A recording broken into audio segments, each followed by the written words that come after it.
Sahana Bhavatu Sahano Bhunaktu Sahaviryang Karavavahe Tejasvina Vadhitamastu Ma Vidvishavahe. Om Shanti Shanti Shanti. May we be nurtured together. May we be nourished together. May we strive together. May our learning shine, and may we not quarrel. Arjuna's likes and dislikes in the previous sessions have been temporarily suspended, by which his vision now becomes sensitive to realities which were previously neglected. For example, a small child, despite being in the presence of music, which an adult can appreciate, the child does not understand that. Why? Because that ability, that vision, that divya chakshuhu for the child is not yet fructified, not yet mature to pick up the tone, to pick up the appreciation of the music. So you can have two same people, and one can fully be immersed in that music, and the other simply does not pick up that flavor of that music. So in that same way, Arjuna's temporarily, these impurities have been put away, thus his sensitivity has been increased, and he can pick up realities which were previously not appreciable. And he initially expresses his wonderment. That is his first step. I first express wonderment to what is being shown to me. It's like with any experience. But then through the course of time, then you start to think about what is being shown. So then your experience changes from wonderment into something that is more about how does this relate to me? Am I afraid of this? So Arjuna is going through a series of emotions. And he's also seeing, of course, in this emotion, it means he's seeing the entire Vishwarupa. So obviously he's going to have so many emotions at the same time. And this Vishwarupa encompasses the entire universe, including time. So now we talked about time last week. Now what is time? Time has two Shaktis. The first Shakti, Shakti means power in Sanskrit, is the creative or the manifestation principle. And this is because there is a time factor attached, if you think about it, to anything that is manifested. There is no object that comes to fruition, that comes to birth, unless there is also time attached to that object. In fact, you cannot think of an object growing or manifesting unless you also attach or include time with that process. So what we mean by this is both on a macro, that means the entire universe of objects, and the individual objects are also all coming with time attached to them. The second Shakti is the destructive, the unmanifestation principle of time. So this very same time that we just spoke of is also the cause of decay, aging, our bodies aging, our bodies decaying, anything in the world decaying, changing, that is, disappearance, loss, family members, loss of our own brain cells, loss of our own knowledge through the course of time. So this is all a second Shakti of time. And it includes not only of the entire universe, but also of all of the objects in the universe, both subtle like the mind and gross like the physical object, which I can perceive through my five senses. So this time, from the standpoint of the destructive aspect, is what we call Lord Shiva in the Vedic culture. And we've also seen that this all-pervading time is symbolized as the mouth of Ishvara last session, which is devouring and swallowing living beings. Whoever comes into it, it just swallows it. And they are rushing into this mouth. Rushing how? Just like metaphor last week, like the rivers. Many multiple rivers are all gushing into the one grand ocean.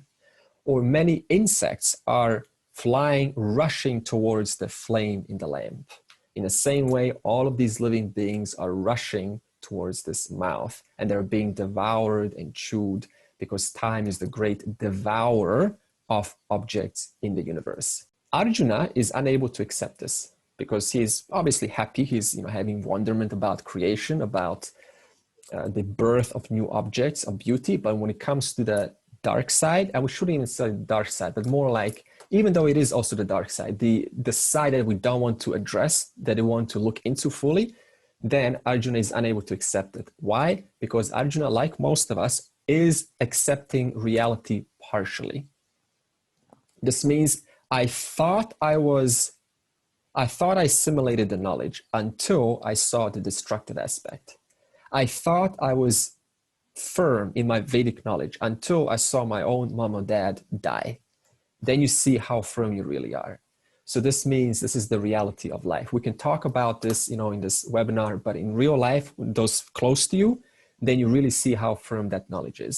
Now, Arjuna is confused. He's also frightened because he is seeing all of these people, including his close ones, entering the mouth. And he says to Krishna, "Oh Lord, I see you destroying everything. Therefore, are you Vishnu, the sustainer, or Shiva, the destroyer?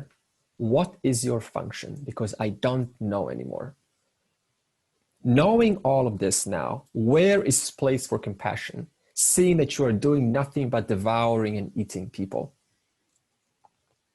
And then Bhagavan, on the basis of this question, answers between verse 32 and verse 34. Shri Bhagavan Uvacha Kalosmi Lokakshayakrit Pravridhaha Lokan Samahartumiha Pravrittaha Rate Pitwam Nabhavishyanti Sarve Yevastitav Pratyanikeshu Yodhaha.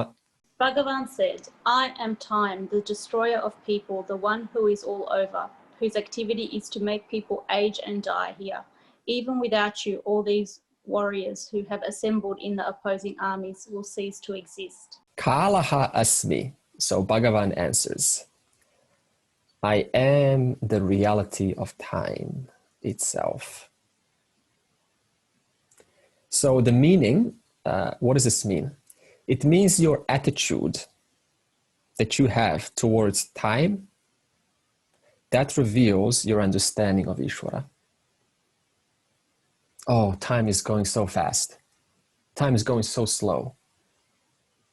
How you make use of time, that reveals your true understanding of Ishvara, because time is not apart from Jagat. And what's the truth of Jagat?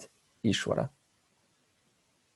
That's why a true bhakta, the one who really lives this knowledge, they enjoy a devotional attitude while living. What does this mean? They understand that living is time, because we're never not experiencing time, progressing forward. So living is time, and time is Ishvara, who I happen to be at one with. So my relationship with time is my relationship with myself. Meaning even time itself can be used as a reminder of the presence of Ishvara. Common question, how do I worship all knowledge, all power when it's formless? Time. When is time not going on? What do I meditate on? Time. Every second that's passing, that is Ishvara itself. So to understand this better, to understand time better, I want us to look at, Robert, you want to say something? Yeah, I was just going to make the point that a lot of people, especially as they age, and I'm in a good position to talk about that, they see time as an enemy because we're not as beautiful as before, or we can't run as fast, or whatever. But you would only see time as your enemy if you believe that you are the Ahamkara. Otherwise, it can't be your enemy because it just facilitates the development. It's nothing to do with you. Good, excellent. So time can either be my enemy, but that entirely depends on what we do during time and how we treat time itself. That means what kind of activity do we have in time itself that determines how we look at time itself. Yeah, so it all depends on our actions.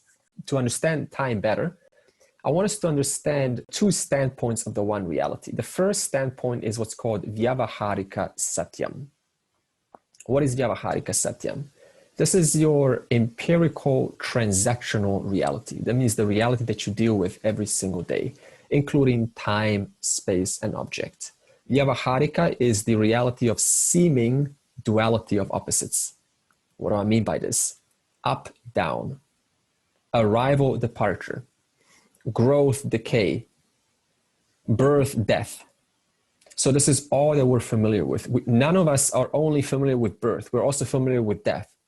We all know about up and down. So this means no one can deny the fact that there is a apparent presence of duality. This is called Vyavaharika. What else is Vyavaharika? It is creation, maintenance, and destruction. I spoke last week. Born is gone. We're all familiar with these three magic words. This is all Vyavaharika. And Vyavaharika is governed by laws and orders, like law of karma, which is, when I say law of karma, what I mean is law of cause and effect. And also law of dharma. This means, what is dharma? Intrinsic moral principles. That means, when I say intrinsic, it means they're inbuilt. And they are moral principles that sustain harmony of the universe. Not only on the grand order, but also on the micro order. They're sustaining your body, running 24/7. The heart never accidentally just stops beating, goes, oh, oops, I forgot to beat. It continues beating unceasingly. The earth never goes out of orbit. This is all dharma. This means dharma is not only knowledge of what is right, but it's also that knowledge which maintains and sustains the order of this entire universe unceasingly. Now, to gain knowledge of this dharma, or to assimilate and live and to abide by dharma, that takes time, does it not? Yeah, like with anything. This means I have to, I have to practice. I have to, practice non-injury. I have to practice being honest to myself and to those who I speak to. This is, we'll speak more about dharma in chapter 13, but just generally, ahimsa, non-injury. So all of this takes time to practice. So what does this mean? It takes time to practice. So the best way of devotion to Ishvara is by aligning oneself with dharma. Because I'm taking time, which is Ishvara, to align myself with dharma, which is Ishvara. And how do you do this? By involving yourself with the Shastra, because the Shastra is the word of dharma. Now the question is, why should I live according to dharma? If I can see adharmic people getting away with it, right? They're making so much money. It's all adharma, making big comments, big lies, falsificating evidence, creating conspiracy theories. They seem to be doing pretty well. So why should I follow dharma? The reason is because by following dharma, first of all, you are aligning your thinking in harmony with the whole. Now you say, okay, so what? So what is this whole? This whole is what's called paramartika. This is the second order of reality. Paramartika satyam. What is paramartika satyam? The truth of vyavaharika satyam. No pairs of opposites. Brahman. And what is Brahman? Limitlessness, limitless ananda. Is that not what we're all seeking? Who wants limitation? Nobody. In other words, the only way your and my intellect can fully capture paramartika, the final reality, Brahman, that means aham brahmanasmi, is by having a healthy relationship with vyavaharika. So vyavaharika is an intermediary. That means I cannot understand the highest without going through what I find myself as a relative person in through day-to-day transactions. It's kind of like, suppose you want to be a really good cook and there's a great chef. And suppose you don't, get along with that chef very well. Are you really going to get the knowledge that you're seeking if there's constant arguments between you and the chef? No. So this means in order for me to gain the knowledge, I have to go through an intermediary called the chef, And by having how? A proper relationship with the chef. Only then I can gain what I'm seeking. In the same way, Vyavaharika is the intermediary by which I can capture and assimilate the final reality called Paramartika. Now, what is a healthy relationship to Vyavaharika? Now you know what Vyavaharika means, in reference to destruction. So let's go back to this destruction word that we were discussing last week. It is to see destruction and loss as necessary as creation. That's the first step, because we often see destruction, creation necessary, but destruction unnecessary. For example, without destruction, you can't grow. Isn't it growth that brings you joy? Yes, because growth requires what? Old to die to give space for the new to be born. And we all love to grow. We all love to evolve. This means we all love destruction, whether we know about it or not. Shouldn't we then sort of think of it like transformation instead? Good word, yeah, transformation. So when we transform, it's kind of like a butterfly, right? Maturing it so it can free itself. So in that same way, we are transforming from the old into the new, metamorphosizing. So if the mind is not ripe, then what's going to happen?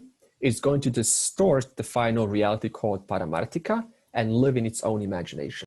So how do you fix that? By destroying my false notions, which are causing me to live in a bubble. Again, destruction becomes my best friend. So let's put another question. What is a healthy mind in context of specifically embracing loss and destruction? What does it mean to have a healthy relationship with loss and destruction? First of all, you can ask, what is the cause of thoughts coming to my mind right now?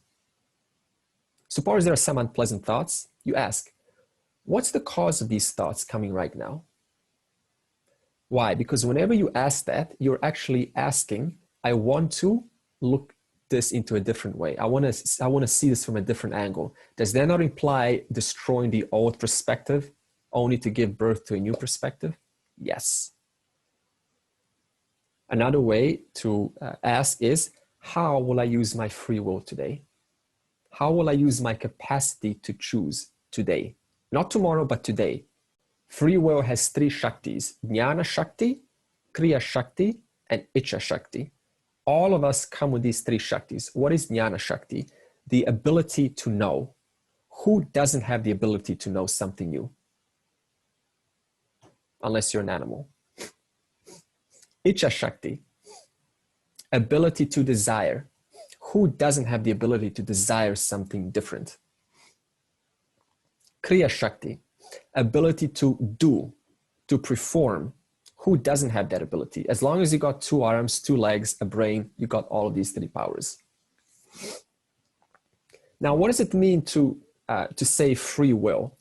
Free will has 2 options, if you think about it. The first option is to do something different. And the second option is not to do anything. Now, when I say not do anything, this is further split into 2 categories. There is, I'm not going to do anything because there is fear in me. This is called the Yudhishthira category. This means I'm not going to act, I'm just a nice person. I'm just going to let go. I'm using my free will to not do anything because I'm a nice person. Mahabharata war starts because of that. And the other category is, only to my understanding, this is not worth my time.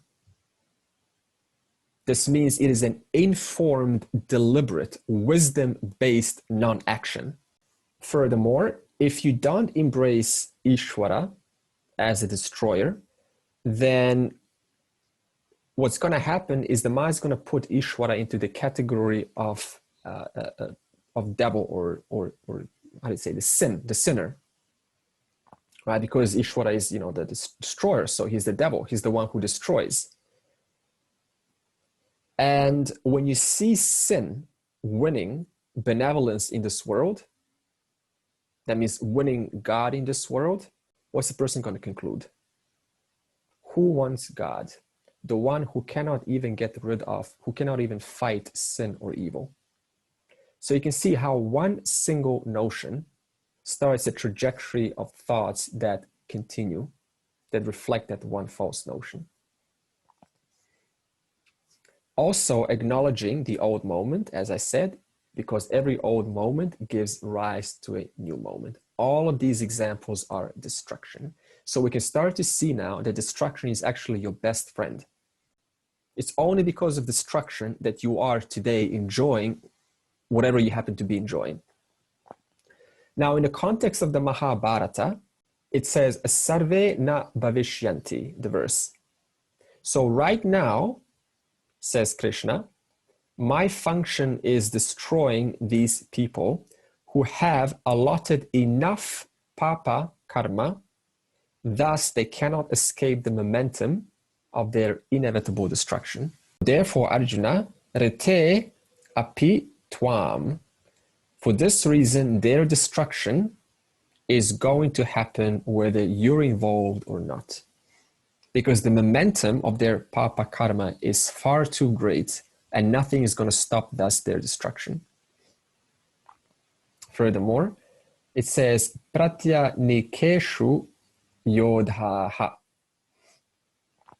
Both soldiers on both sides, whether they're on the Dharma or the Adharma side, will have to die in this war. Because the situation, they find themselves in a situation where both will die. So this means it's not personal. Sometimes we think, oh, why me? Why am I in this position, God? It's not personal. You just happen to find yourself in that situation. Now, what's the next step? That's the question. This is what we call Swadharma. Instead of complaining, I say, I am where I'm at. Now, how do I make the best use of it? According to my talents, according to my skills. That's called Swadharma. Facing the moment and dealing with it maturely, appropriately. Tasmat tvam uttishta yasho labhasva jitva shatrun bhungshwarajam samriddham mayai vaite nihataf purvam eva nimitta matram bhavasavyasachin. Therefore, may you get up and gain fame, conquering the enemies, enjoy the prosperous kingdom. These people have already been destroyed by me. May you be merely an instrument, savyasachin. Tasmat tvam uttishta, therefore may you get up. Please stand up and fight, says the Lord. The main idea conveyed here is may you do your duty. This is the plea of the whole Gita. Right at the start, Gita makes it clear that only knowledge liberates, nothing else. If you want to be free, if you are a mumukshu, you must have jnana. To gain moksha, there are two distinct lifestyles. One is a life of renunciation, sannyasa. The other is karma yoga, doing one's duty with ishwarapana buddhi. Sometimes that duty may be fighting a war, as it is here. This, however, is not merely a war, but a fight for justice, dharma. The law of karma has made karma has made all this happen the way it has happened. Arjuna has not in the least sought this war, but he is a kshatriya, and his station in life requires that he protects the law and order of the land. Therefore, he has to fight this war. It is his duty. So when Krishna says, therefore, get up and fight, Arjuna, he is saying, do your duty. It is your job to protect Dharma. So do what has to be done. Yeah, in terms of a sort of a question, can you be both someone on the path of Karma Yoga and a sannyasi? Good. It is Karma Yoga is referring to Grihastha Ashrama. This means the householder, the one who's got active involvements in duties, work. This is more common today. We used to have in Vedic culture a lot the sannyasi approach. Today it is not as practical, especially in the Western world. However, there are two distinct lifestyles and a person has to choose. The way my day works out, I have family, I have children and grandchildren, and I deal with all that. but I spend my days basically alone. Yeah, yes. So this is still a grihastha, because grihastha means I am involved with, it doesn't matter if you got your time alone, you're still involved with family. So we need to know what a sannyasi means. It means that I've renounced everything. That means I live in an ashram and, you know, I'm there entirely as service to whoever comes to me. No, that's not me. This means, you know, there's no family, even parents, you put that away. It's just entirely God. That's all your vision is in. It could be somewhere in sort of like the middle. There is grihastha, then there is vanaprastha also. Retirement sort of stage in between sannyasa and grihastha. Yeah, vanaprastha would be, see, we have to change our definitions according to the modern times. You know, vanaprastha is kind of like living in the forest, like Rama, you know, Sita. Today, the vanaprastha would be more like, now that I've retired and my life activities have settled, now it's time to put away the socializing, you know, the excess socializing. I'm not saying completely, but it's time to put my focus on the scriptures and just immerse myself in devotion. So, verse 33. Because the time has come to perish and the momentum is far too great, this war of destruction will happen. And then Krishna motivates Arjuna. If you do get involved in this war and you do proceed, then Arjuna, you will gain name and fame for protecting the side of Dharma.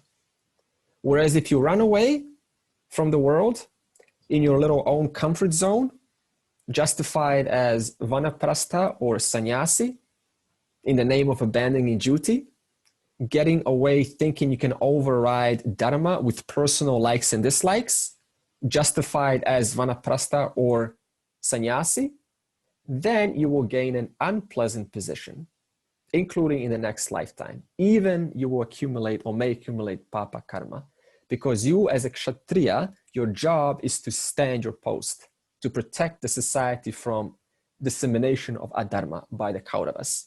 And if you abandon that duty, that is actually typically a crime, because you're the one that are meant to do this. There's so many things in this world, I mean, like around us or far from us that are happening, events that are happening quite undharmic, not dharmic, but yet we don't know whether this has to happen, and that is the way the karmic lives of people have to go through. This verse links to that. Like Arjuna he had to fight a war. If he didn't fight the war, then he's going to have unpleasantness. So, a lot of things happen around us, but that's why I get confused. Like, even though in our eyes it doesn't seem right, but why does this happen? Why people get killed or why people get destroyed? Is this part of your karma, or is it? Just to say it's part of your karma, I think that's a big generalization. We first have to, why do things happen? It happened because what's called faith and free will, which I will get into. And the interplay between faith and one's own free will causes them to be exposed to the situations that they're in. For example, the Kauravas and the Pandavas, how many interplays between them took place for them to be finally at the war? It started at childhood. So the whole war took several years to come up to that place. So to now say it is one particular event that makes people do what they do, that is not a proper vision of life. In other words, so many events take place which make people do what they do. So the point is, am I doing actions that are in line with Dharma or out of Dharma? I cannot now attribute to talk about other people because I don't know their lives. We can only look into our own lives and ask, is my action one of duty, one of Swadharma, or is it avoiding what is facing me? And if I'm avoiding what is facing me, this is called a mission. What is a mission? Denying what is facing me right now. And if I deny what's facing me right now, then it's going to come back. Andre, I thought in this section also, I don't think that Krishna was just offering Arjuna state knowledge, by this you get a kingdom. Wasn't just appealing to his ego, to get a kingdom. I thought he was also saying you will be admired, and therefore others will follow the path of Dharma because you become an example of someone following Dharma. So I think that was much of the motivation behind it, to reinforce Dharma in others' minds. Yeah, good. So definitely Arjuna needed some, because obviously he doesn't want to fight. So it's Krishna's job to motivate Arjuna. So he's using some examples that a Kshatriya would find empowering, like, you will have the recognition, you will gain the kingdom that you so desire, and people will respect you, they will follow you because you're the one who took a stand and went into a very difficult situation and you protected Dharma. So they will remember you as the one who established and protected Dharma. Now, if I said this to you, you'd be like, okay, you got a good point. I think I want to fight now. So Krishna is trying to now motivate Arjuna. Okay, and then Krishna also says, Maya eva ete nihataha purvam eva. All these people, like Bhishma, Drona, Karna, have already been destroyed by me, Arjuna, because their prarabdha karma has reached the next logical step, which is elimination. What is prarabdha karma, you say now? Prarabdha karma in English is called fate. That means that which is meant to happen on the basis of past actions. For example, if I go inside a shop and steal something, and there are cameras looking everywhere, and I think I got away with it, and I come back home, and the police knocks on my door, that event is traced back to what? Something that took place before. So that event in the present is called prarabdha karma. That is called my fate, on the basis of what? Of what I've done yesterday, stolen something inside the shop. In the same way, these people have already been destroyed by me, says Krishna, because they have done enough actions whereby the next logical step is they deserve their death because they're on the battlefield. So this means the means of elimination varies, like disease. Some died through disease, some died through war, some died through accidents, but the elimination is inevitable. Reminds me of the movie, I think I watched Final Destination. You watched that movie? Where the individuals are supposed to die and they're avoiding death. And so many things happen, they're like dodging death, but eventually death catches on. Like the Lord Yama just is right around the corner. So they're going to die one way or the other. I'm not saying now that's how it is, but it's got a good point, the movie. And because of this inevitability of the fact that they're going to die, Savya Sachin, even Arjuna, if you use just your left hand in battle, they will all fall. In other words, just act. That's all you need to do to fulfill your Swadharma, Arjuna. What is Swadharma? Getting involved with what's facing me right now according to my strengths and talents. For example, suppose you got a hostile person and they need to be dealt with. Like they got got a gun or something. And they decide to call a negotiator and a policeman. What's Swadharma of the negotiator?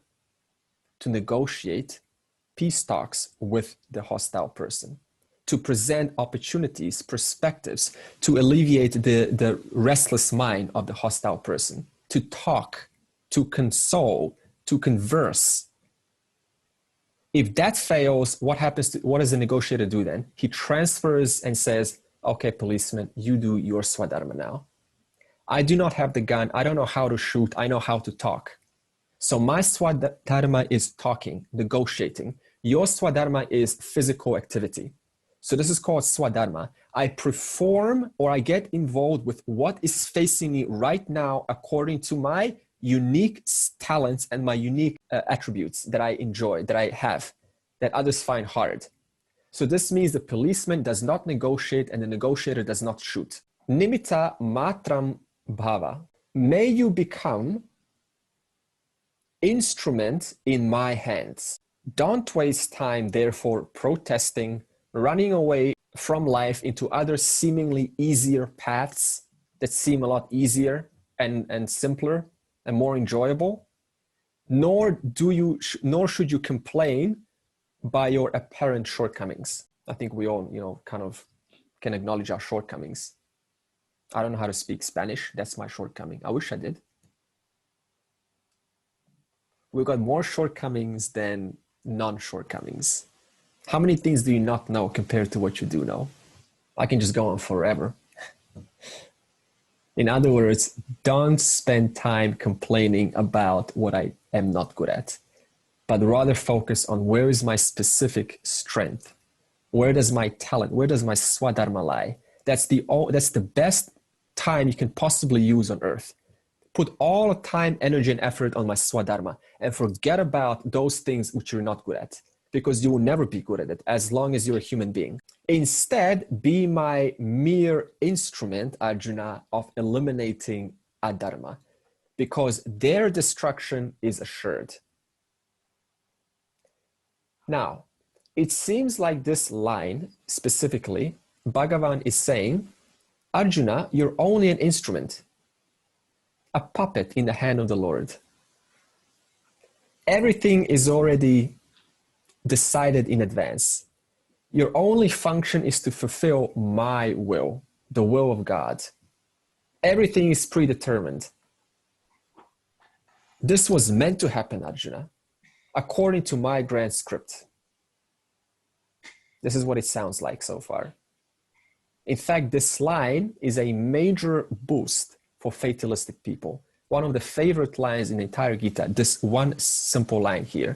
The ones who shun away free will, they will get attracted to this like bees to honey. What do they say? They say, we're all humble puppets on a stage, dancing on a string. Just surrender. Free will is an illusion.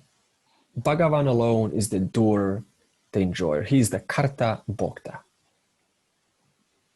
Now, the irony of this is it creates a self-fulfilling prophecy, because if I don't believe in free will, or if I don't acknowledge my capacity to choose A to B to C, then the person is not going to respond appropriately to a situation.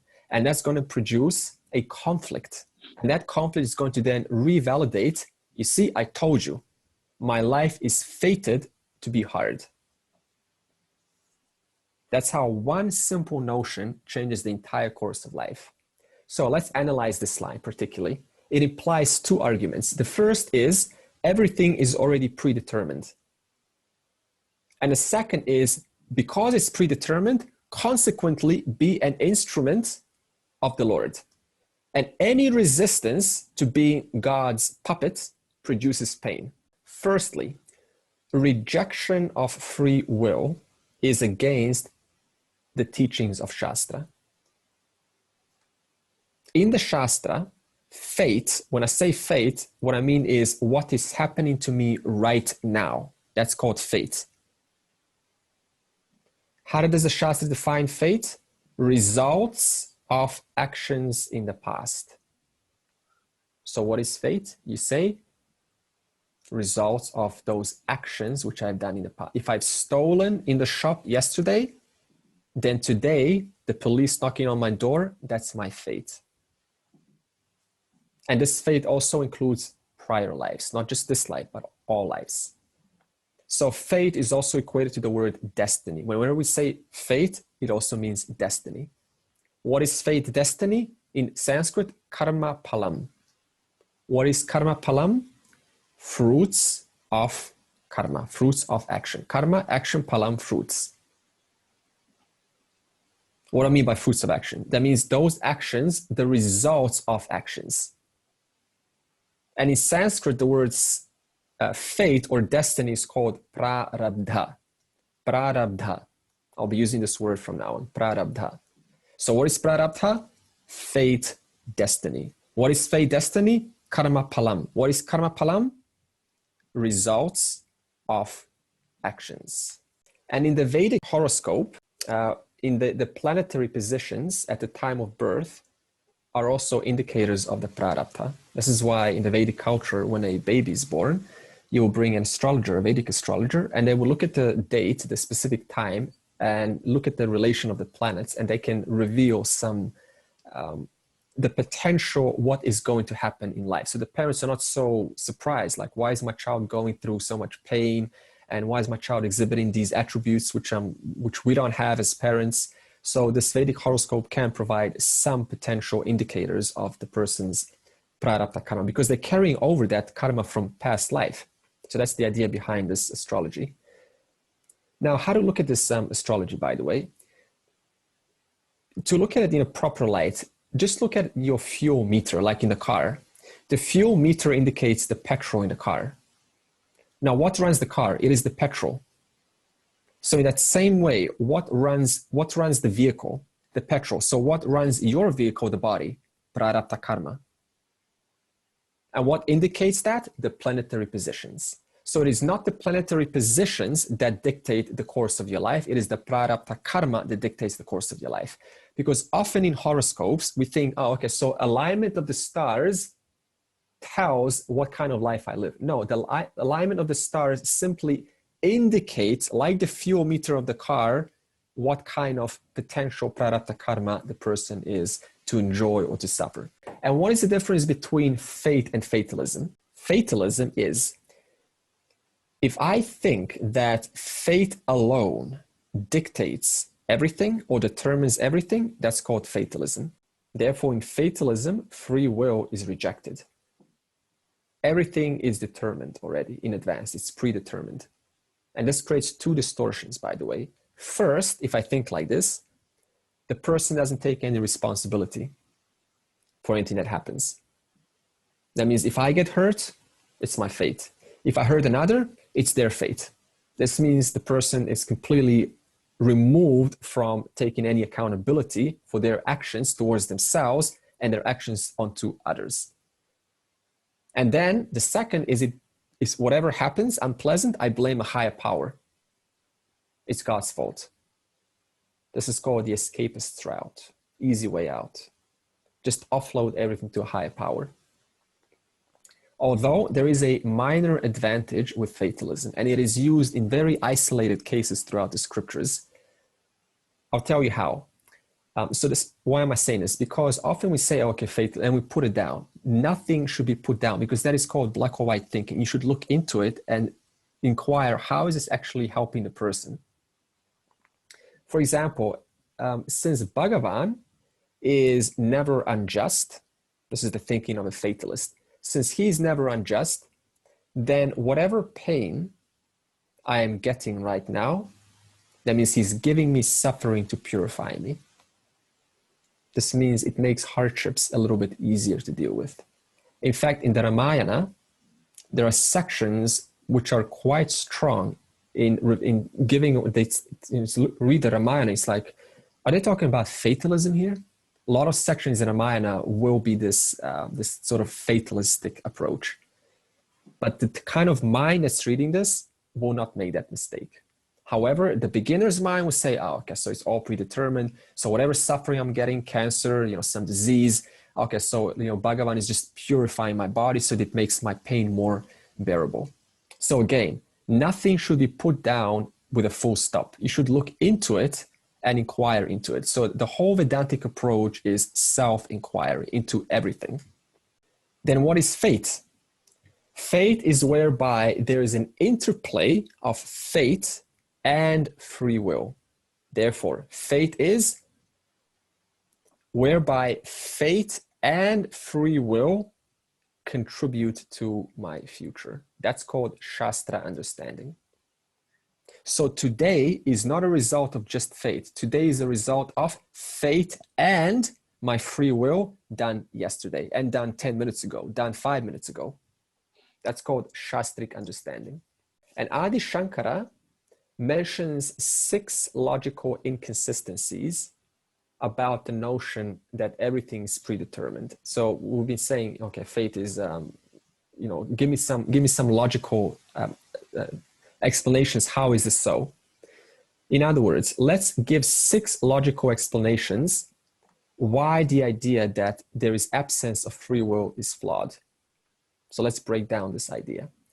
The first inconsistency that Adi Shankara gives is he says, suppose you say, since Ishvara is doing everything, that means he's the karta bhokta, the doer and the enjoyer, then according to the law of karma, whoever is doing action must reap punya papa.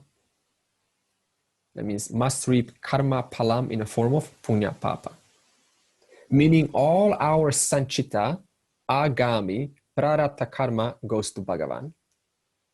Like what is prarabdha karma? What is happening right now. What is agami karma? What I do now is creating an effect in the future. That effect, which has not fructified yet, is called agami. What is sanchita karma? All of the karmas in all lifetimes. So all of these three are now supposedly all Bhagavans. This means all of my agami, sanchita, and prarabdha is Bhagavans. All of your agami, sanchita, prarabdha is also Bhagavans. So what does this mean? Whoever has punya papa is a samsari. This means that Ishvara, according to this logic, is the ultimate maha samsari. What does samsari mean? Samsari means unknowingly entangled in false notions. That means I don't know what I don't know. Meaning Ishvara is the most ignorant one, according to this logic. The one who mixes up truth and falsehood. However, our experience contradicts this. Why? Because we can clearly use our viveka. Since everything is Ishvara, including the mind that's using its viveka, and we use our viveka daily to discern what is truth and what is falsehood. So the logic breaks down. Inconsistency number 2. Since jiva doesn't get any karma, palam, that means since it all goes to God, that means the jiva is free from punya papa. This means all of us, you and I, are now free of punya papa. However, there's a logical problem with this. What is freedom from punya papa? This is called moksha. And what is moksha? Contentment with what is. Clarity, non-confusion. Again, this contradicts jiva's behavior. Because how do jivas act? They're constantly modifying circumstances to suit their likes and dislikes, implying discontent. Inconsistency number 3. If God is doing everything and nothing is in your hands, then all wars, false claims, poverty is because of God, since he's doing everything. Which means that God is not compassionate, but a sadist, responsible for all of the unpleasantness in this world. Furthermore, since he's supposed to be omniscient and omnipotent, that means all knowledge, the one who has all the knowledge to figure things out, and omnipotent, the one who has power, nothing can stop him, then why can't he put an end to all suffering? Again, the logic starts to break down if you start to look at it this way. Inconsistency number 4. If Lord is the doer, enjoyer, karta, bhokta, then it creates a love-hate relationship to divinity. Why so? Because all around you see that not a single person is enjoying uniformly. Some are suffering, some are enjoying lots, some are very lucky, some are not so lucky. In other words, it makes God partial. If you start thinking that we don't have free will and that God is the doer and enjoyer of everything. Inconsistency number 5. Since Bhagavan is the doer of all actions and we're just instruments, by the way, we're just, puppets, then the jiva, that means you and I, don't need to know what is right and what is wrong. This means Dharma Shastra is futile. Who needs Dharma Shastra? Why? Because Dharma is, who's the author of Dharma? It's Bhagavan. But this contradicts our experience. Why? Because we all desire to evolve, do we not? What is evolution? Dharma. That means we all have an interest in pursuing Dharma one way or the other. That implies the presence of free will. Does a dog want to improve? Does a cow want to improve, like give you better quality milk? So it reads like cow self-help on better milk. Or your cat wants to meow in a more cuter way? No, because they don't have free will. Therefore, they don't have a need to improve. But all we do as human beings is we improve from the moment we get up to the moment we go to sleep, implying the presence of free will. Inconsistency number 6. Since we're all only instruments, you and I, and we don't have free will, then we should not have any conflict.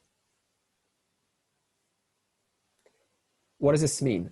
Not having free will means I should not have conflict in life. But the reality is what? We all experience conflict from the morning we get up to the night that we go to sleep. Every moment we experience conflict. Should I snooze extra 5 minutes or should I get up? Even that is a conflict in itself. Should I come to class or not? Even that is a conflict. Should I speak to him or her about this or not? Even that is a conflict. What does this mean? We're in a helpless position, literally in a helpless position of having to choose A to B. It's funny, the fatalists will say, oh, you're in a helpless position. See, I told you there's no free will. But then I say we're in a helpless position to have to choose between A to B, implying presence of free will. In other words, wherever there is a choice, the ability, the option to make a choice, that's exactly where there's conflict. So conflict, free will, and choice, they're always together. Wherever there is conflict, that's where the presence of free will lies. So the very fact that we experience conflict indicates that you and I are blessed with the capacity to choose. And that choice is called free will. If there was no free will, then you wouldn't feel any conflict in life, nor would you have the need to think. Also, according to the Shastra, the only species that are free of conflict are animals. Why? Because they're not blessed with free will. They're only instruments of instincts according to the environmental circumstances that are going on. For example, a cow has no conflict whether it should become a vegetarian or a non-vegetarian, because its program says grass equals survival. But we say, is this rice really worth my survival? Or is it something better for my survival? Maybe I should change. Maybe I should eat some meat. Maybe I should put some protein, add more calories, more carbohydrates. Even this is a conflict.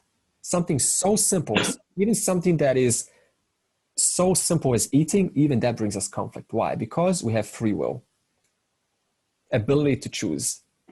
So what's the difference between animals and humans in respect to fate? Animals, for them, only fate dictates their future. Human beings, fate and free will dictates their future. That is the only difference between animals and human beings. I say this because often we use this animal thing, like, they're so free, just be like a dog, just look at a dog, how free he is. That's a wrong comparison, because an animal does not have free will. So obviously they're going to be free of conflict. So we cannot use animals to try to imitate them and see how they're so happy and we should be like them. So the summary of this is, your future, my future, all of our future is constantly shaped by two factors: the present free will actions in a form of planning, in a form of thinking. That's called free will. Whenever you plan, what should I do today? That's called free will. And you combine that with, or being interacted with, present fate. That's our experience. Present fate interacting with present free will. So again, why did Arjuna, or why did Krishna say, nimitta matram bhava, right? The be my instrument. Why would he say, what does it mean, be my instrument, Arjuna? To become an instrument of God means I align myself with his laws, orders through dharmic actions. Why should I align myself with dharmic actions? Because dharma, or let's say harmony of the universe, is governed by dharma. So how can I not align myself with that? Therefore, through the gift of free will, we can either choose dharma, align ourselves with dharma, and this is called, by the way, in religion, surrendering to the will of God. You've heard that before. What do you mean by surrender to the will of God? What I really mean is align yourself. That means put my own likes and dislikes away and align myself with the law of Dharma, with the harmony, because that is his will. Not my, what is my will? That's called likes and dislikes. That's called my will. His will is called Dharma. Therefore, surrender to his will. What does this specifically mean? It means I put my intellectual knowledge of Dharma above emotional attachments. We're attached to a lot of things, I get it. But Dharma should be the one that leads life, not emotional attachments. The other choice is submit to the bondage of Raga Dvesha.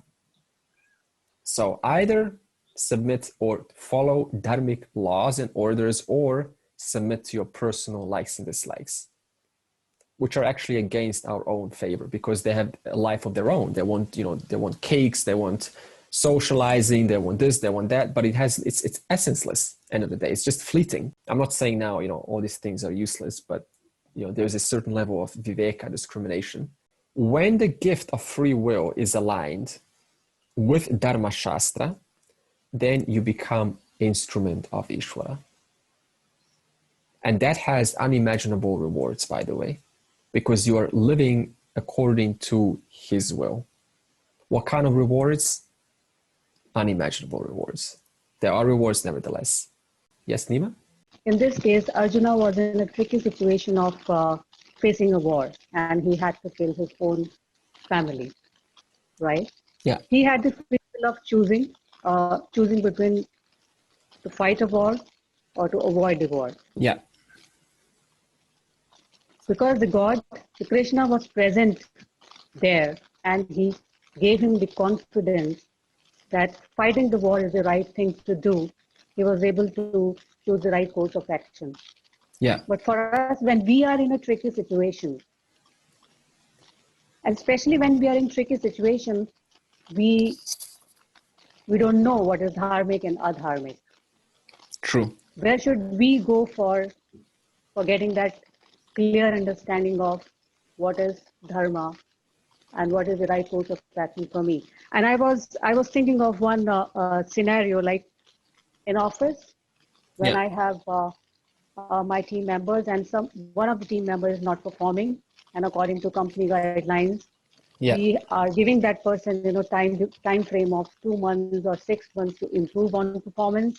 Yeah. That person is also even trying, but he's not able to come up to the learning curve, and we had to let that person go. Right. And we have to ask him to leave the organization. And I know, because he's my team member, that he has a family to support, and it will take a lot of time to get a new job. Yeah. At that time, I feel, even though I know I'm doing the right thing of asking that person to leave, because after giving the allotted time, he's not able to perform well. True. But at the same time, I feel the guilty, or I feel the sadness.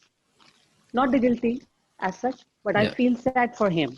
So thus, performing dharmic actions, if they are not giving us happiness, like even in case of Arjuna, he was not happy after the war was concluded.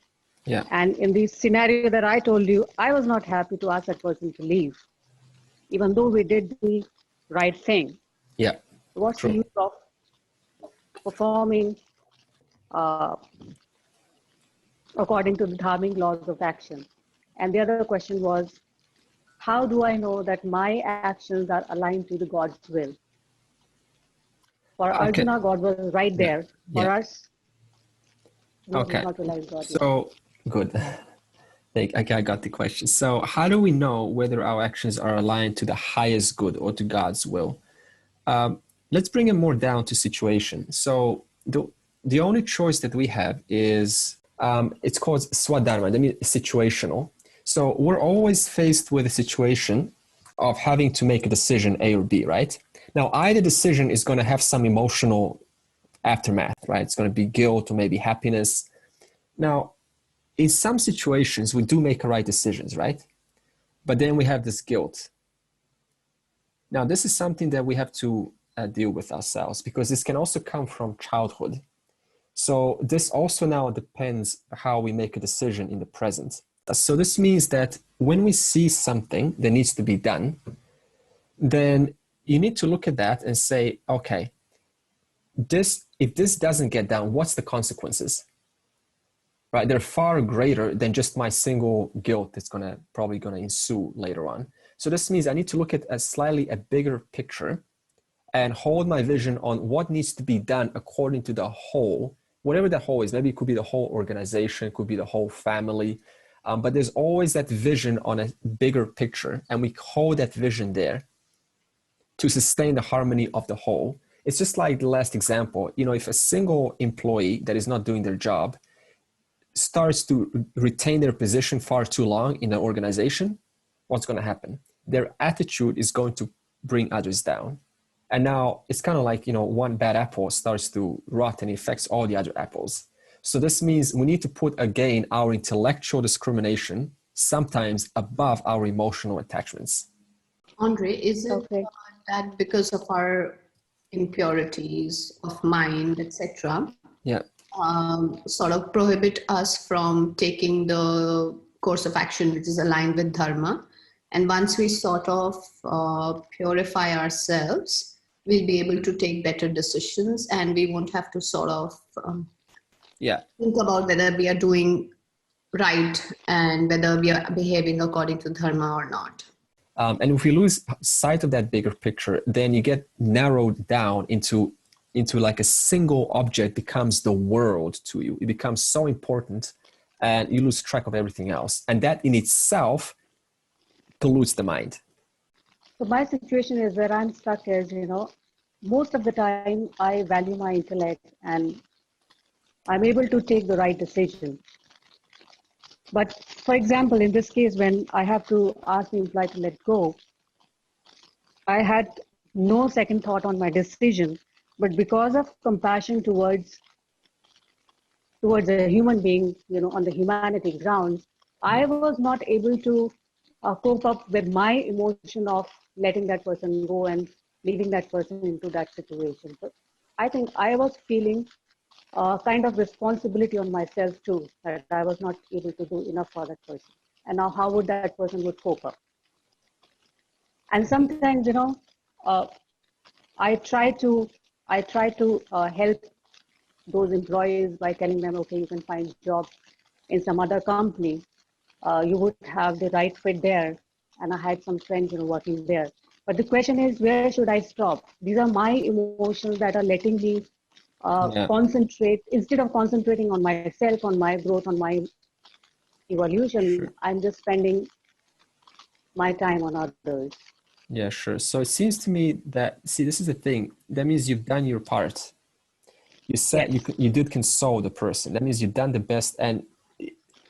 So this means there's nothing more you could have done than this, other than just say, here's some other options for you. So this means you can also focus on what you have done, because our focus is on what I didn't do. But there's always things that I could have done. So it's like a never ending cycle. It's like, okay, I've done this, I've done 5 things, but what about the 6th thing? So focus on what you have done right. And that's going to also help you change your emotions. Because suppose if you didn't do anything, then you can start blaming yourself. But you did do something according to your best potential, best self in that moment. Any other opinions on this matter? How would you, I have 2 quick ones. Yeah. First of all, firing that guy could have been the kick up the bottom that he needed to maybe move on and improve with his life. So getting fired is not such a bad thing for some people. And also, Anyani, surely it's possible for people with clear-cut knowledge as well to still make the wrong decisions. Is that possible, Andre? Absolutely. Yeah, because they're still a limited human being with limited knowledge and limited power. We're still a limited jiva. So even though with knowledge, surely we're still going to make mistakes because we just don't know. Yeah, we don't know. Yeah. Good observation. So any other response? Because Thomas has got a great observation. Robert, do you want to say? I always said to my managers, you don't fire anyone, they fire themselves. Yeah, their own actions cause them to be in that situation where you just have to be let go. Yeah. In fact, I found if you sit with someone and you lay out for them what they have done over a period of time and say to them, what would you do if you were me? They'll often say to you, I would let me go. And that gets rid of the conflict. Good. Yeah. So these are all great advices. Amina, is this help, this different perspectives? Yes, it does. So according to Dharma, Arjuna's duty was to fight the war because he's a Kshatriya. He's a protector of the society. But before the fight took place, what happened? Even though Arjuna intellectually knows what he should do, what happened? His own likes and dislikes in that moment arose, called raga dvesha. What I find appealing and non-appealing, repulsive and attractive. Specifically, what kind of narrative came? Bhishma and Drona are my dear teachers. They're my dear family. How can I kill my own guru? Attachments, right? Kind of like attachment to an employee. So Arjuna experienced in the same situation. So this means in that moment, there's a conflict in Arjuna's mind between Dharma and Adharma. Arjuna knows intellectually, I need to do what I know to be right. But my own attachments are putting a delay onto that. Therefore, I'm unable to take action. So it's an inner war between what I know to be right and my own likes and dislikes. This is the most common situation all human beings undergo every day. Dronam cha bhishmam cha jayadratam cha karnan tatanyana piyodha viran maya hatam stvam jahima vyatishtaha yudhyasva jeta sirane sapatnan. May you destroy Drona, Bhishma, Jayadratha, and Karna as well as other heroic warriors who are already destroyed by me. Do not hesitate, fight. You will conquer the enemies in battle. Maya hatan. According to the law of karma and dharma, it says Drona, Bhishma, Jayadratha, and Karna have already died. This means their next life is already set up. Yes, Arjuna, your guru called Drona is also going to die, but he is on the side of Adharma. Yes, the employee will get fired, but he is not performing the job per his job description as initially agreed when he decided to work. And universal Dharma is more important than your individual guru. Universal Dharma is more important than your individual likes and dislikes for certain objects. Therefore, Arjuna, use your viveka to see this. You are fighting for what is eternal, not for minuscule, time-bound, 50, 60-year-old likes and dislikes that are going to disappear and no one's even going to notice. You're fighting what is eternal, which always gets a higher precedence, a higher priority than my individual small life that's only going to last tops 80 years. So in the case of Arjuna, he's been explicitly told what is the fate of his dear ones. But in our case, our fate is unknowable. And the fate of those that are close to us is also unknowable. This is the only difference. Even astrology for this reason isn't entirely accurate because so whoever told you something about your astrology or your path, from then to now, how many times have you applied free will to your life? Dozens. So from the time they said something to now, there is hardly any resemblance to your life. So in that aspect, even astrology loses its meaning. Also in our case, because, Bhagavat is not telling us, okay, see this person over there, they're going to die. So, you don't have to bother so much. So in our case, we can't say to a sick person, oh, don't worry, she's already dead. Why go the extra mile to take care of a soon-to-be corpse? Wouldn't do that. Why? Because to do that to your wife or husband, that is an adharmic thought. And that's going to sting back in the form of guilt and shame tomorrow or later on. So even if we know that someone's going to die, we have no choice but to continue applying Dharma. Because if we don't, that in itself is going to sting back. Whereas Arjuna, he's a little bit luckier because, Bhagavan is just saying, all these people that you're looking at, the Kauravas, they're all going to die. So it makes it a lot easier to move forward and do your duty. But for us, it's not so easy, as Meena was explaining. It's a lot harder. We have to discern. And even if we do discern, we can make a mistake, as Thomas was saying, because we don't have all knowledge. So all we can do is apply best actions to the best of our abilities and understand that no matter what action I apply, it is never a complete action. It is limited, which is fine, but at least I've applied something. I've thought about it. Then it says, Ma vyatishtaha. For this reason, Arjuna, knowing this, don't be upset. Yudha swa, which means fight. In other words, just like a policeman doesn't say, I don't touch guns. Does a policeman do that? No. Because the duty of a policeman is to deal with guns. That's Is Swadharma. In the same way, Arjuna, boldly and proudly take to this war because you are a born Kshatriya. Unlike a Brahmana who can just sit and study all day. Does the Brahmana go and fight? No. Because Brahmana's job is to educate, to study, to learn. Kshatriya's job is to be active. This is called Swadharma. If a Brahmana starts working as a Kshatriya, then a Brahmana is not going to be happy and he's not going to do a good job. And if a Kshatriya starts to sit and study and he starts to teach, that's not going to be a good work either. So this means I need to align, know what is my strength in life and pursue only that, because you're going to suck at anything else if it's not in line with your highest unique talents. Finally, Krishna assures Arjuna and he says, you will win, not because you are powerful, but because Dharma is on your side. Sanjaya uvacha etachrutva vachanam keshavasya kritanjalir vepa manah kiriti namaskritva bhuya evaha krishnam sagad gadam bhita bhita pranamya.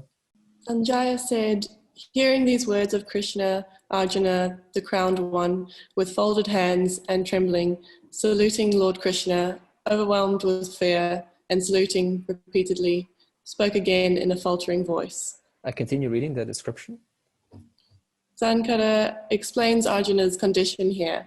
Stricken with pain, he is overcome with fear.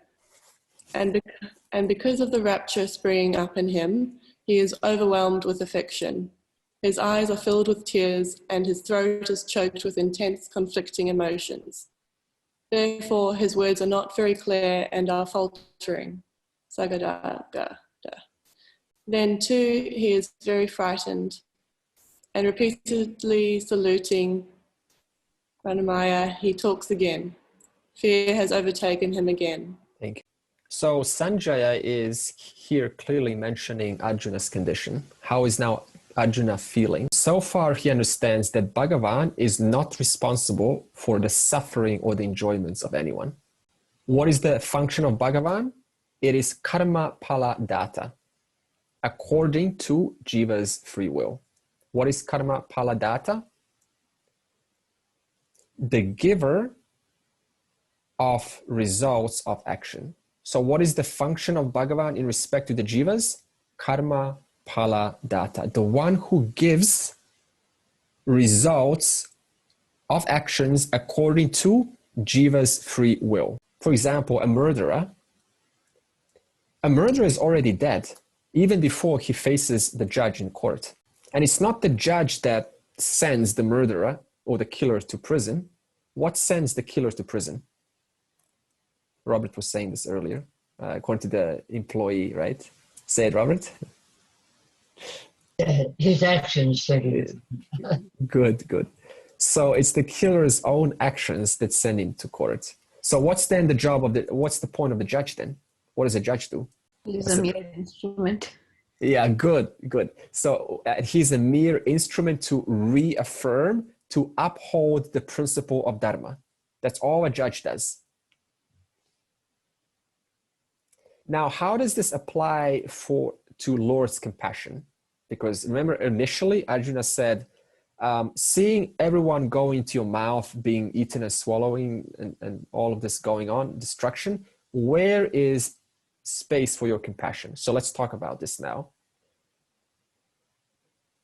So Lord's compassion, first of all, doesn't mean he alters karma palam of person. Karma palam means the results of past actions. So if I've stolen something yesterday in a shop, Lord's not going to like take that out of my track record magically, no matter how much I pray. So he's not going to alter. So then what is this compassion? This compassion of the Lord is in the form of maintenance of universal orders, like law of karma, like law of dharma. Maintenance, unceasing sustenance of these laws. In other words, Lord, for example, Lord compassionately delivers papa, palam, this means undesirable fruits, to the one who is irresponsible. Now, how is this compassionate for the one who is irresponsible if they deserve punishment, if they deserved unpleasant treatment? Well, it is not really, well, it is compassion because it's going to teach them a lesson, number one. But onto whom is it more compassionate? Onto the ones who would have otherwise been damaged by his irresponsible actions. Therefore, Lord is indeed compassion because he's the one who protects you by creating the principle of police force on the streets. Similarly, when that irresponsible person who now was, doing some silly things, when the moment they decide to do something pleasant, something that is right, what happens? Bhagavan compassionately is obligated to bring punya palam immediately. That's called compassion. This means you can make all of the mistakes in the world, but one single right action you put into the field, already Bhagavan is going to reward you for that. That's called compassion. So Bhagavan doesn't go, this woman's been doing, all sorts of silly things in her life, and now she's doing something proper for the first time in her life. I don't like her. I'm not going to reward her for that one single action. That's not how Bhagavan is. That's how we are. But Bhagavan is limitless compassion, always perfectly keeping track record on anything one-to-one ratio that you do. So this, yes, Robert? This is a complex passage, really. Psychologically and implications for free will. Yeah. Because Sanjaya relates to Dhritarashtra that Bhishma and Drona and Advaita are kind of going to die. And it becomes, and the whole reason the war took place is because Dhritarashtra was so enamored of his son Duryodhana that he wouldn't follow Dharma. This is his chance now to save Duryodhana because he now knows that Bhima will kill him if he can hear what's being said. But what Shankara says is, why did Dhritarashtra not hear when the message was so clear? Why was he not here? Because of the force of what was meant to happen, it was destiny. Yeah. So the implication there is that there's a much greater force that overrides someone's ability to hear something which is outside of oneself. That has implications for free will. Yeah, good. So in other words, that's a good point. So in other words, the force is so great. Did you ever have that situation where you're so convinced about that notion that you're just unwilling to hear anything else? In fact, we hear this in the US president's doing a very good job at this. Right? No matter what you say, I mean, it's still fraud, man, right? So in other words, the momentum is so great. My narrative has been going on for so long, it just simply turned off to any opposing opinions. The moment you say anything opposing, I will fire you. So yes, it does seem like I have no free will, but actually I still do have a free will because any moment someone else can come with a convincing enough argument and suddenly I will go, you got a good point. Let me change my approach. Andre, I also have a question. Yes, please. Basically, in the context of God's compassion, what are your thoughts on forgiveness from the Lord? Because if he sort of then forgives us for our actions, then it would be going against the laws. So can he even forgive us for whatever wrong we do? Is there Yeah, sure. I understand the question. Thank you, Kritika. So Kritika is asking about where is this now forgiveness word coming into the picture? Forgiveness, first of all, is not necessarily a Vedic idea, because forgiveness implies a one-off. In other words, this means I can, now create one big mess somewhere and then ask for forgiveness, and I'm relieved of all of my irresponsibility in one quick shot.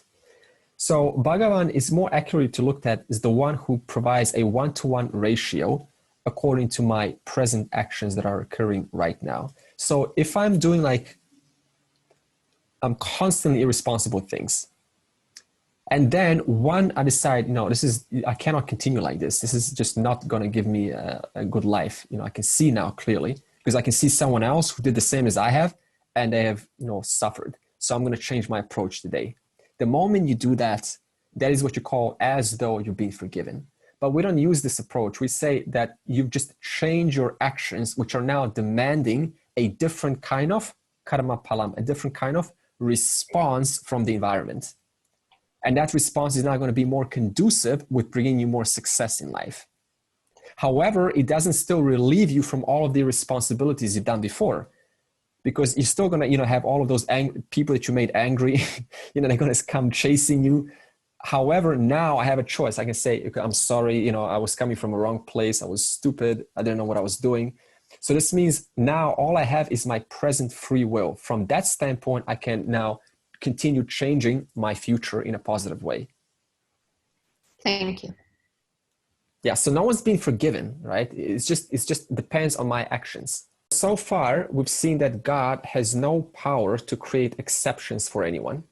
No pardon is given to anyone. Suppose that you and I are going on parachute and we jump, and you pull your parachute and it's not working. It's like, uh-oh, you're probably seeing your life, end in 1 minute or so. And you start to pray, you do a little Vedic chant that you've learned in your maybe Shri Rudram. It's going to take 17 minutes, so you're not going to be falling that long. And you say, please, Lord, stop gravity for me.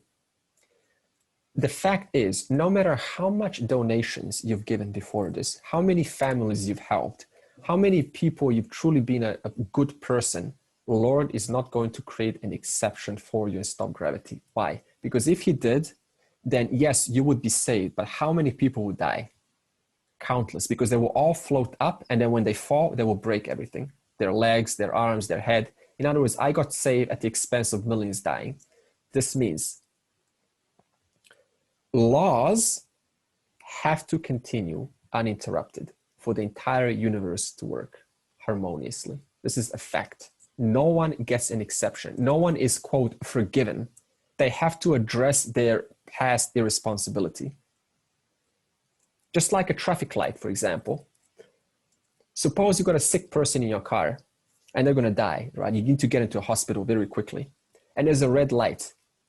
Is that red light going to suddenly kind of go green just so it can get you faster to the hospital? No. In other words, even though it could, it's not going to. Because if it did, 20 more people would die, being major traffic accident. Yeah, sure, you saved your family member, but other family members suffered. Therefore, nothing can go out of place even for 1 second, because if it did, everything would fall apart.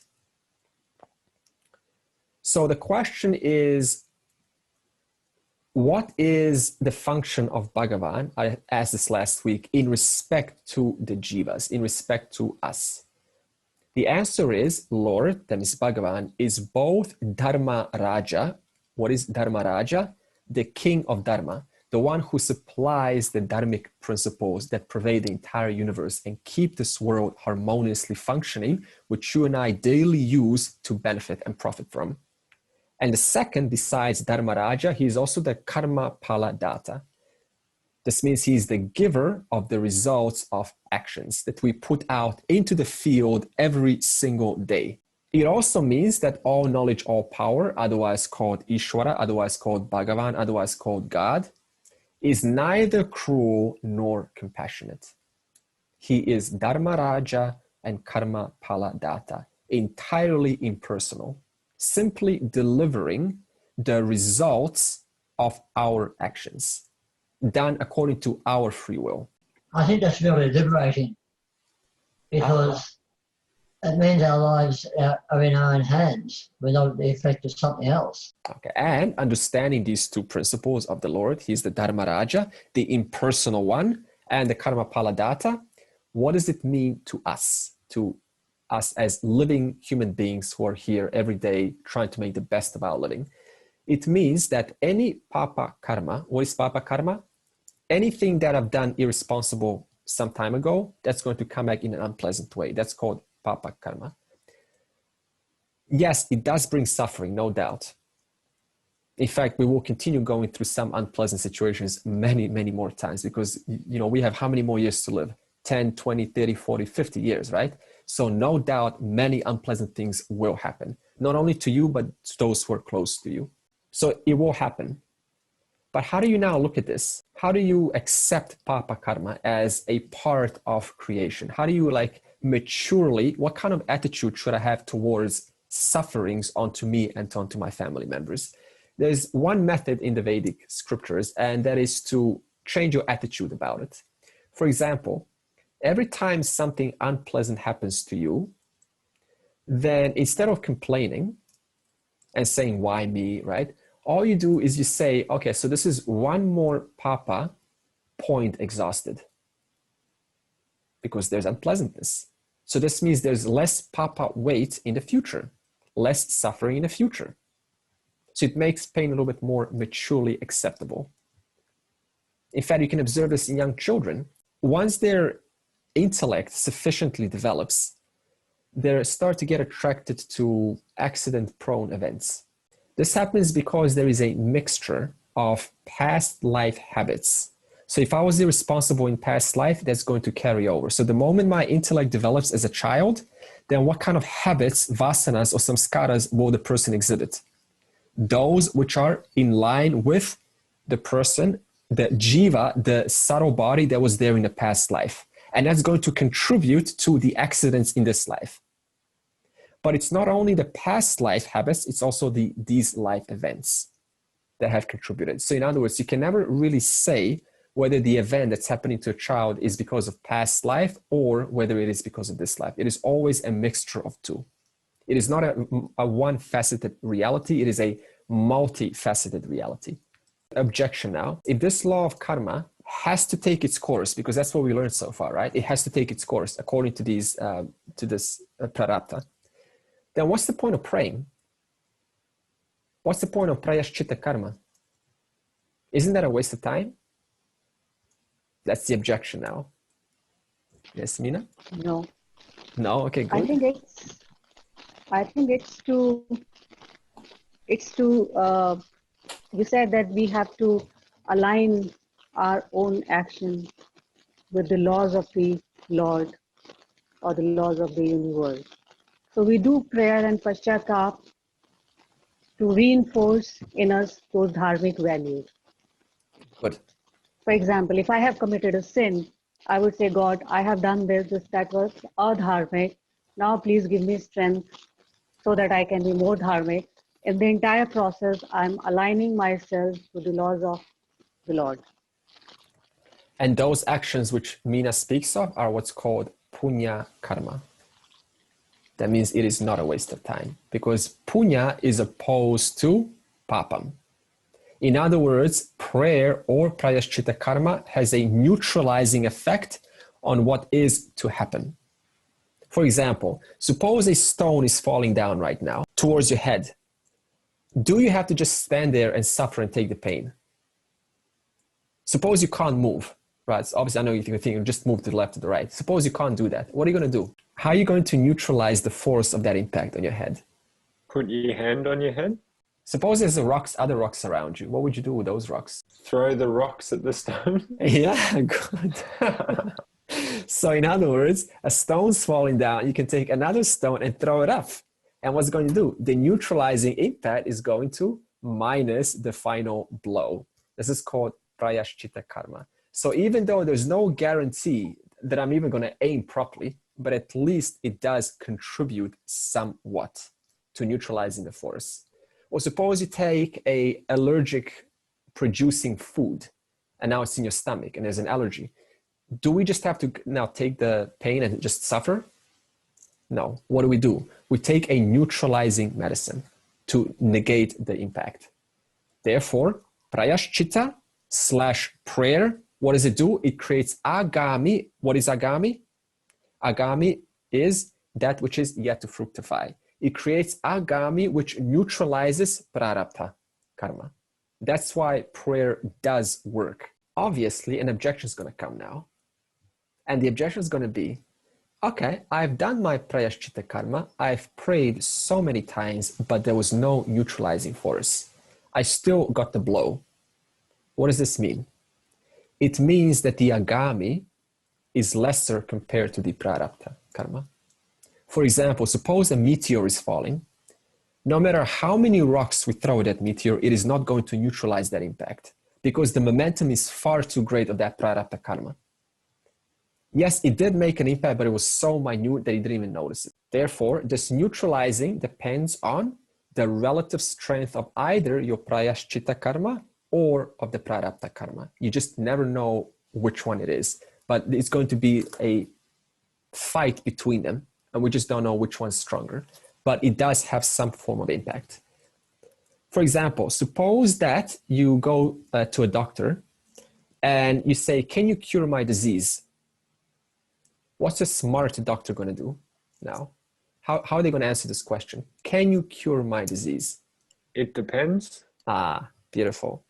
It depends on how many factors. It depends on, in our case, it will be 3 factors. What kind of factors are they? Your condition, Mr. or Mrs., is either totally curable. This means I can give you an injection, problem solved.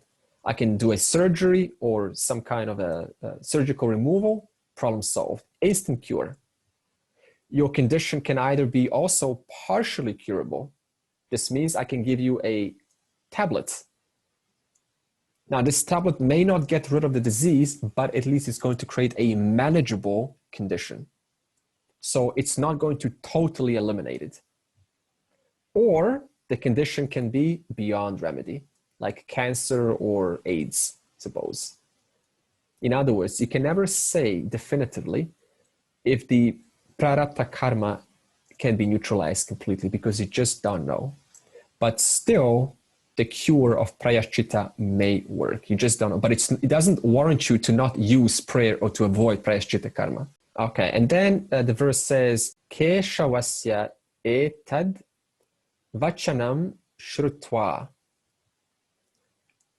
Arjuna's knowledge gathers that Lord is neither cruel nor compassionate, which means in the presence of Ishvara, laws and orders are meticulously coordinated according to each jiva's prarabdha karma.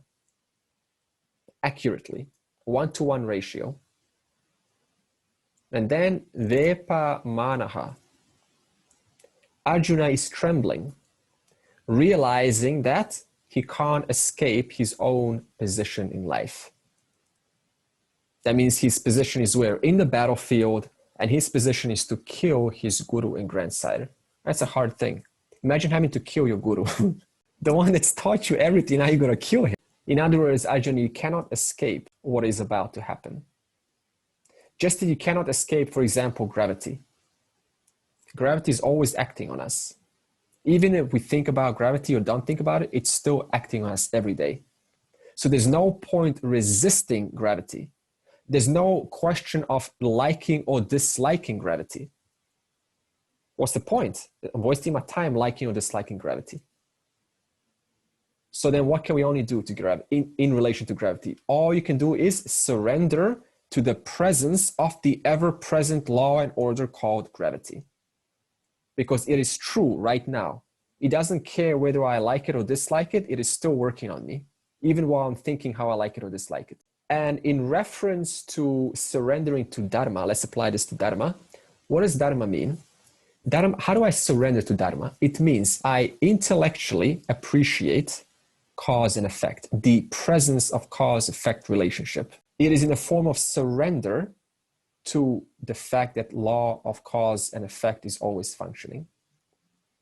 It's a physical expression of that understanding. That's called surrendering to Dharma. And then bhitaha. So now Arjuna is frightened because he cannot escape Dharma and Karma. He finally sees that I'm helplessly put in this situation. And if I escape the situation, that's going to create more suffering than I can imagine, because I'm abandoning my Swadharma as a Kshatriya.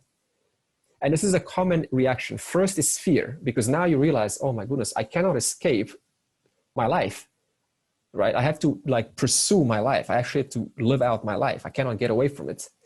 The first reaction is fear, but then through the course of time, what happens? That fear converts into bhakti, into devotion, because you actually now start surrendering to, as we said earlier, to gravity. There's no point fighting it. For this reason, bhuya eva aha Krishnam namaha kritva, and then we're done. Realizing this, Arjuna gives namaskara, indicating his personal surrender of his personal will, that is likes and dislikes, to the will of God. However, finally, sagad gadam, even though he's saying that, he has a choked voice. Why? Why does Arjuna have a choked voice? Even though he's finally, all of this reality is starting to dawn upon him, all I can do is surrender, but despite saying that, I'm still speaking with a choked voice. That means a throat that is tight. That means there's fear there. It means Arjuna is unable to assimilate what he saw. Why is this? Because Arjuna is being given an artificial divya chakshuhu. Same thing with an artificial drug-induced experience, like LSD or what do they have these days? It's not born from a natural understanding. It's born from an emotional high, appearing as permanent knowledge. You know, persons like on drugs and they go, everything's clear now. I see reality. It's all good now. But that is what? That's just an emotional high that's going to come and go. So it doesn't produce proper understanding. And Arjuna is going through the same experience. Therefore, sagad gadam, choked voice. So what's the natural way to gain divya chakshuhu? Karma Yoga. Chapter 3. That's the only proper way to gain divya chakshuhu, through wisdom. Wisdom in action equals Karma Yoga. And seeing finally the vastness of Bhagavan's power, Arjuna praises him now between verse 36 to 44, where we will see the attitudes of a ripened bhakta.